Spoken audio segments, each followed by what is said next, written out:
to me. Lauryn grew up on the hard streets of Charleston. And during, how do you pronounce it? No. Charleston. Town? Town.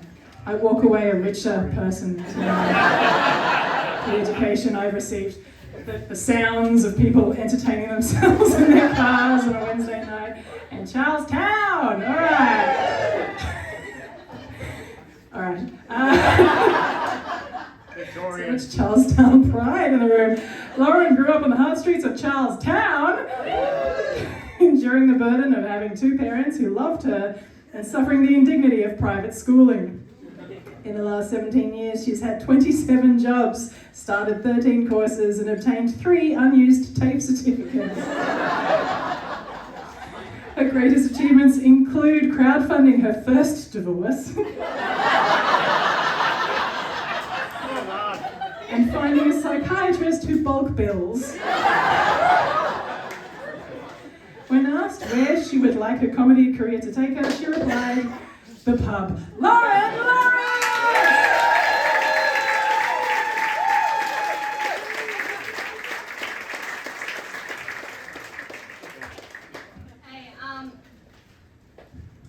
So, goodness, this is going to be complicated. All right. So, you may notice my really great work attire. I'm also wearing my Year 6 graduation t-shirt because I think that we really need to celebrate the accomplishments that we have in life.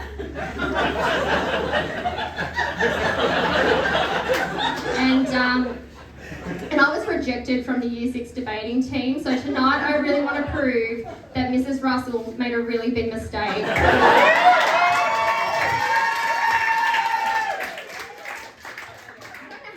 This thing, but okay, let's just. She's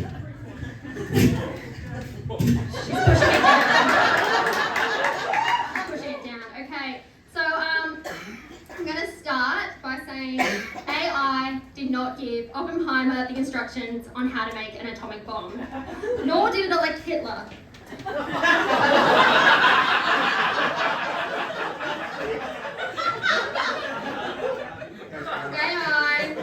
Did not destroy 20% of the Amazon rainforest, and it did not convince me to do a DIY Brazilian wax.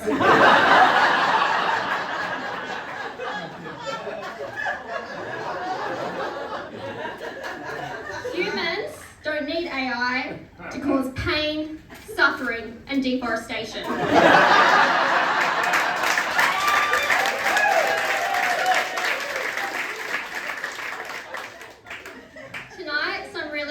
People have said some really smart things. Do I understand it all? Nah. So I'm going to stick to what I know is that the affirmative team is wrong. AI chatbots and human stupidity. So we should be scared, but not of AI, but of the humans who are developing it, the humans who are using it who lack critical thinking skills and common sense, and Evan.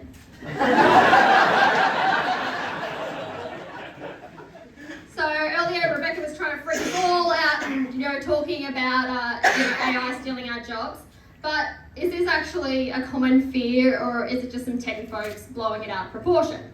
Okay, so a recent study actually showed that 90% of people don't actually fear that AI is going to steal their jobs. This study is based on a poll I took when I was standing in line at Centrelink. I still think that it holds some weight. In fact, all participants could identify the benefits associated with an AI-dominated workforce, like job seeker, youth allowance, and rent assistance. Only 10% feared that AI would steal their jobs because they were worried it would start an OnlyFans or deal drugs on the side. So the development of AI has created jobs for undereducated and underemployed white bogans like me. It has given me the only job I've ever had where I haven't been fired from for showing up naked and telling my boss they're wrong. For the past 6 months, I've been working from home training a popular AI chatbot. Now, for legal reasons, let's just call it Talk GPT.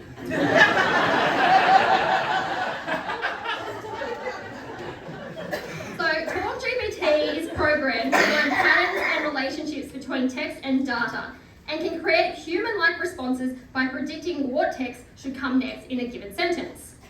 So the first Talk GPT was trained on hundreds of novels, books, and poetry. So if prompted with Great Depression, it might predict the following text being started in 1929.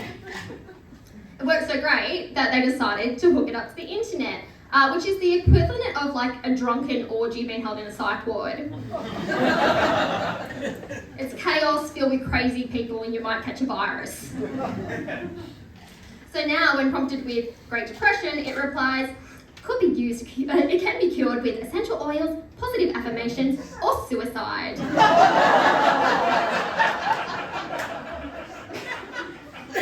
So TalkGPT's creators decided to have human moderators to do what's called reinforcement learning from human feedback. So the expertise of human moderators is critical for the advancement of AI technology. And so they chose me, unlike what's been claimed, not a white man, as Rebecca's been claiming. And who am I? I'm a white chick from Maitland with ADHD and a mood disorder. How did I get into this? Well, I was referred by a friend who is also not a white man, who describes herself as being a neurodiverse goth loser with autism, a wife, and PTSD. Oh, and crippling anxiety. Okay. We're really responsible, okay? So the best way I can articulate how my job works, I'm gonna have these two audience members here.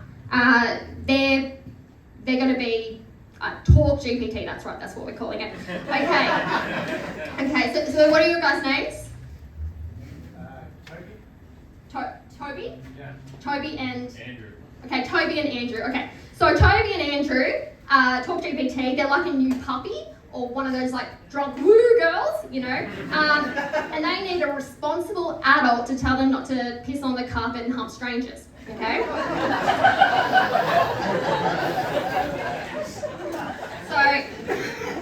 So what happens is I give it a prompt and I then rate them both and decide what one's better. So I don't know, this is gonna take. Okay, so all right, so we're gonna pretend. So Toby and Andrew. Okay. So if the prompt I give is what's the best toy ever, Toby might be like, woo, best night ever. Okay, drunk woo girl. Nah, fuck off. Okay.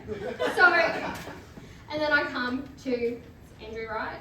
Yeah. Okay. So sorry, I've got a really shit memory. Okay. Okay. So Andrew, and I say to Andrew, what's the best toy ever? And you're like, ball. And I'm like, oh, good boy, you know, like such a good boy. You gave me a good answer. Here, have a cookie. No, okay, so because what can then happen is I can then also write my own answer and rate it higher. So obviously, what's the best toy ever? A G-spot 5 with clitoral stimulation. Okay, the cookie.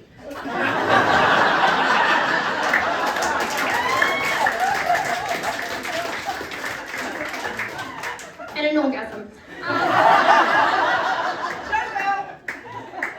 So, if I'm writing the highest rated responses, are you actually fearing artificial intelligence or me, kind of average intelligence? So Jessica was saying earlier she used ChatGPT to produce an output to support her flawed argument. So I'm going to go home after this and fix that.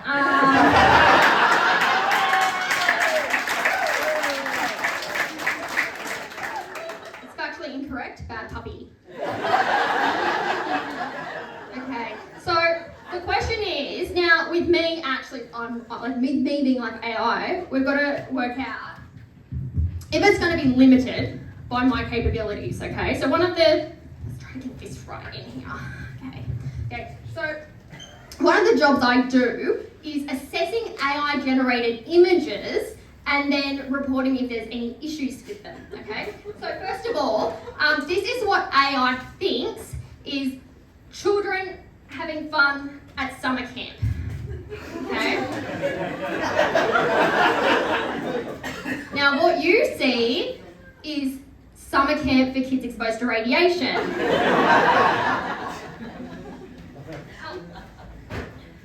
What the most important thing though is what I see after I've had my evening dose of Seroquel and assessing this, which is children having fun at summer camp.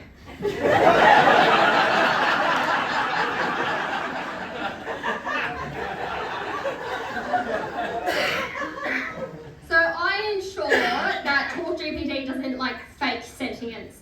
So it's not allowed to show human emotions, opinions, and so on. So I make sure it can't say things like, I love you, you're beautiful, I'm sorry. So I just model it on my ex-husbands.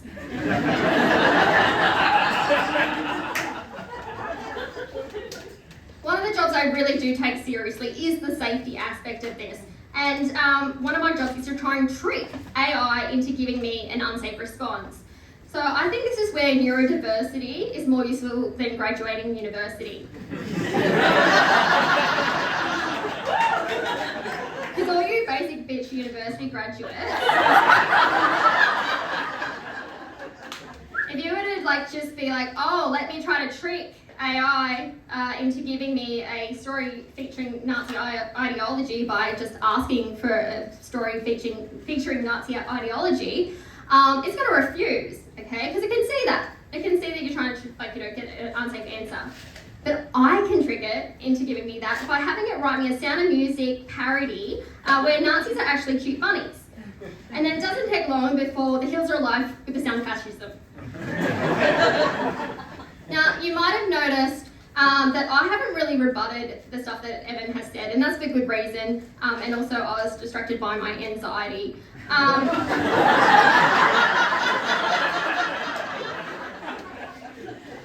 Now, Evan wants you to believe that we should be AI, but just like in his game, Blood on the Clock Tower, he is deceiving all of you. Okay? So I profit this theory, okay? We are all here under false pretenses, okay? We are here for a debate when really this is a sick reinvention of his murder mystery game. Stick with me here, because there's many comparisons between his game and tonight's events. Alright, so the game has good and evil players. We're good, they're evil. Evil players try to deceive and manipulate, and that's what the opposing team has been trying to do, deceive you all night and try and say that we should be AI. Now, one of the most convincing pieces of evidence is that the game takes place in a town, and I grew up in Charlestown.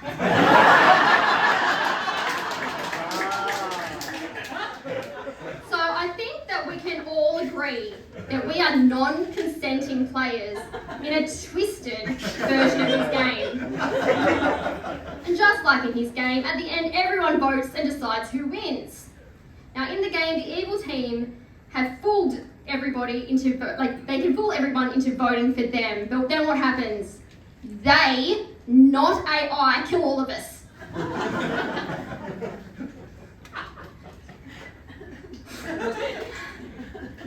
Tonight, audience, our lives are in your hands.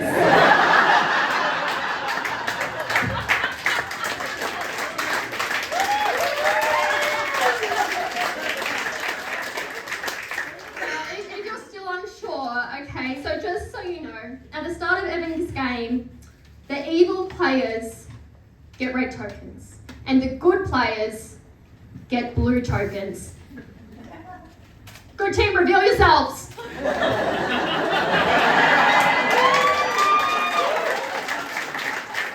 know who to vote for. Blue, blue, blue! Blue, blue, blue!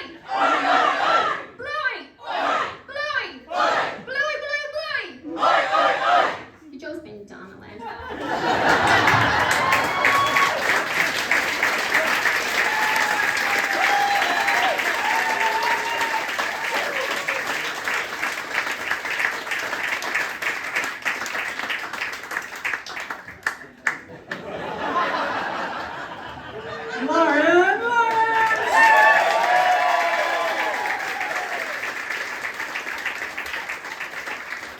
I think we can say that went well.